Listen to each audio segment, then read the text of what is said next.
Jeg har selv en kæreste. Hun er desværre markant klogere end mig.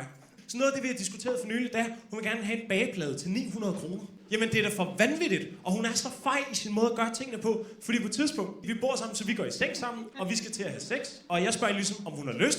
Fordi det skal man. Man kan ikke bare mose den ind. Altså, den går måske på film og på Amager, men altså, ellers ikke. Så jeg spørger hende ligesom, om hun har lyst, og så kigger hun på mig og siger hun, ja, men kun hvis jeg må få en ny bageplade. Det største bevis på, at hun bestemmer derhjemme, det er, at vi har en oliekande til 600 kroner. Fordi hun synes, en flaske, f.eks. solsikkeolie, er grim. Så derfor så tager hun fra flasken, hælder over i kanden, og så når vi skal stege noget, kan hun hælde fra kanden over på panden. Det retarderede er, at der kan ikke være en hel flaske nede i kanden. Så nu står der bare en halvtom flaske solsikkeolie ved siden af vores kande til 600 kroner. Den fik hun igennem første gang, vi eksperimenterede med analsex. Den joke, ikke, har jeg engang optrådt med foran mine forældre.